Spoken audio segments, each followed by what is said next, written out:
Okay, YouTube, Todd here again, some guitar guy. First off, thanks for watching. So this is the conclusion video of what kind of an abrupt conclusion, what I thought was going to be several videos long of me detailing cleaning out the fuel tank on my 96 Harley Sportster. And before I start the video, I kind of strung together the borescope videos I took of the inside of the tank. If you see this at the filler neck, my best advice to you, if it's a bike you're looking at buying, is run. This I didn't know. I don't know. It's at least something to haggle, probably substantially off the price. Had I known that, yeah, I probably would have offered 500 less. And yeah, but there's some problems inside the tank, and somebody's tried to fix them. And long story short on this, and this is something I thought from the start, that I'm probably going to be better off just buying a new tank. That's what I'm doing. Just did not have the type of success that I really hoped for, and I've seen other videos on. I don't know combination of what product this is, and you see the problem there is the rust underneath the liner. Problem number one. Problem number two is the really sloppily applied liner, and probably liners. I would say this gray area that's really smooth, not this we're seeing now, but the really smooth looking area that looks bare. Um, I'm not sure if maybe that's the original whatever the Harley used, but you see the aftermarket liner, and that's the only bare place, but it's pretty sizable. And you see, this is after no treatment or before any treatment. This is after my float stuck. I had fuel pouring out of the overflow and the breather.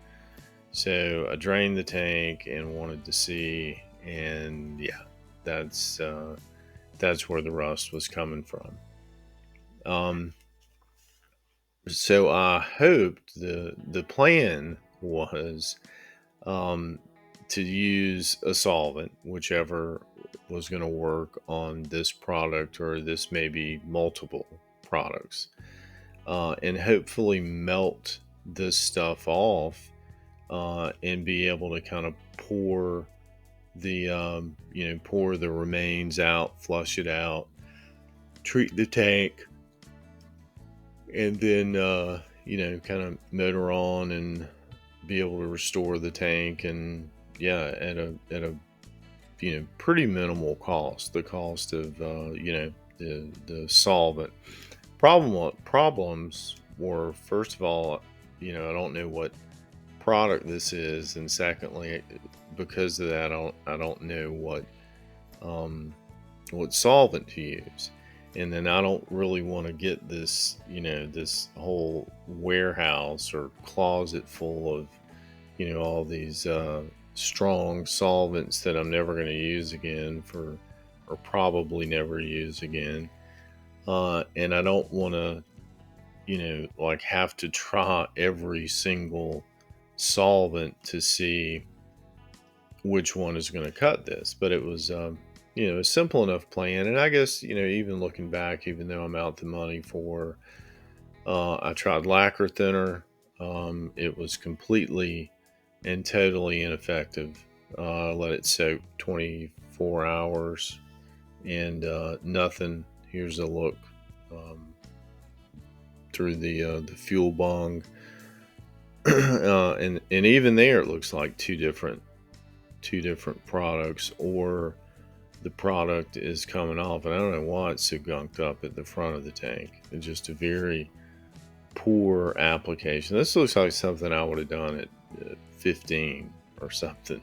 I mean, this is very, very poor. And if it was a second application, or third application, then the other applications should have been removed, and they clearly were not.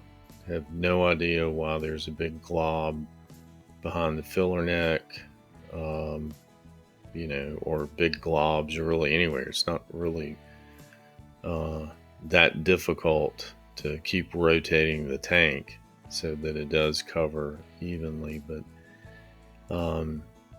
that didn't happen in this case. But anyway, lacquer thinner was completely and totally ineffective. So the next step was acetone, and thought about muriatic acid, MEK. I've seen that mentioned. People do a lot of stuff to get these liners out, and I suppose if you, I don't know. I mean, replica tanks are available for probably just about any bike. I definitely see wanting to keep it original, and but I mean, there comes a time when you gotta, cut losses and kind of move on. And if I lived in Alaska, maybe as a winter project, then that's one thing. But I live in the deep South, and just about 12 months of maybe 11 months of decent riding weather, and I'm just don't have any desire to spend the money or the time trying to find the magic combination. Now, this is after lacquer thinner, so you see this is after a 24-hour just to soak, 2 gallons filled to the bottom of the filler neck, and the lacquer thinner was working, at least much more effective. I'm sorry, the acetone was working at least much more effective than the lacquer thinner. It's actually breaking it up into big chunks. You see them laying there on the bottom of the tank, delaminating them from the tank walls and breaking it up. There's the bung for the petcock. The problem is I've created another problem with this. Yes, it's breaking it up into big chunks, but now how do I get them out through the 2 small openings in the tank? And this, could actually feel it. And this is with no agitation. This was just an overnight soak. But could feel it when I rinsed the tank out. It felt like I don't know, maybe a good pound of material sloshing from one end to the tank or the other. Probably didn't weigh quite that much, but you could definitely tell, feel and hear the pieces in there. I was able to get I think 2 of them out, and they're remarkably pliable even when completely dried out, and I guess any residual gas is evaporated. They're not brittle at all. And you see it's even working on the top of the tank, the bottom of the filler neck. Some that excuse me, big glob is gone. So the acetone is working, and it's, with more time, it's going to work more and get more of this off the tank. But then the problem of how to get it out. So that was my next thinking was, well, I need to agitate it some, slosh it around, and maybe some of these pieces, maybe if I'm lucky, will break up. So this is after the second soak with some agitation, just with no aggregate or anything, just sloshing the tank. Admittedly, I wasn't able to do this much. I mean, I usually work probably a 10-hour day. When I get off, I really don't feel like sitting here sloshing, And this is, I only filled it, I think, with about a quart, but with some agitation. So more time, more soaking, some agitation. It is more effective, but then it became clear, well, I'm going to have to find some way to break this stuff up so I can try to get it out of the tank. And this is about the time that little voice, that told me from the start I probably just need to order a new tank. I was like, I told you. So, uh, and people do a lot of things for an aggregate. Metal chains or nuts and bolts, which the advantage there is you can, at least in theory, it's going to be a lot easier to get them out with a magnet. I've heard of people using rocks, different, just rocks out of the driveway or quartz rocks.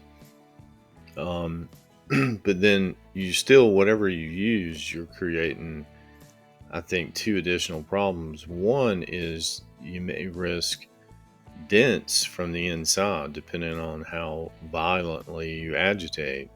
And then two, you got to get the aggregate out along with the product, this liner. So, and I've even heard of, here's me waving at the camera, people using their dryer, patting it well, and basically wedging the tank in there, because you don't want the tank bouncing around, inside the dryer, but using it as a tumbler. I've read of both filled with a solvent, which is something I just wouldn't, there's no way, there's just too much of a chance of it leaking out, or simply filled with an aggregate to, bounce around and knock all the stuff off, or break it up so you can get it out. And you're still left with the same problems or potential problems of dents, and getting now the aggregate and the product out. And I just don't see it being 100% effective. I think you're still going to have some areas inside the tank that you're not going to get it all out. The only way that's you're going to be able to get it all out is if, and this is the final day, some more agitation, before I actually took it to a local sandblaster, who basically said they couldn't do anything with it. The openings were too small, and then I'd be better off getting a new tank. But you see, it is breaking it up. I just can't get it out. So my final kind of conclusion, that's what I've done. I've ordered a 3.2 gallon tank. Same shape, same design as the original 2.2 gallon peanut tank. It's just a gallon bigger. Price getting it painted, locally, that's going to be $250 to $300. Ordered the graphics, ordered a new Golan petcock with the straight, not forward, back, or down, but like straight across, outlet. So hopefully I can maybe solve a little of the vapor locking and gravity feed issues. And really look forward to getting both of those getting the bike back on the road. I really do hate that I can't save the tank, but I think the only way that works, and there may be a solvent that I'm not aware of, and if anybody knows of something else, I've heard of aircraft paint stripper, and I don't know, but I don't know what this product is, so I think best case, this is a guess. So maybe along the way I'll try something else and see if I can restore this tank, or at least get this crap removed.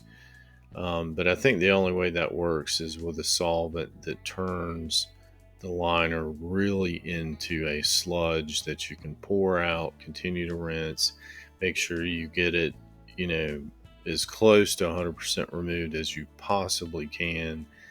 This is not the way with chunks, and then treat it for rust and go on. So If I do find a solvent that does such, uh, I will I will definitely do a video on it. Love to hear you guys' thoughts and experiences. Please remember the YouTube thing: like, share, comment, subscribe. And that's all I have for now. Until next time. Thanks, guys. Two wheels down.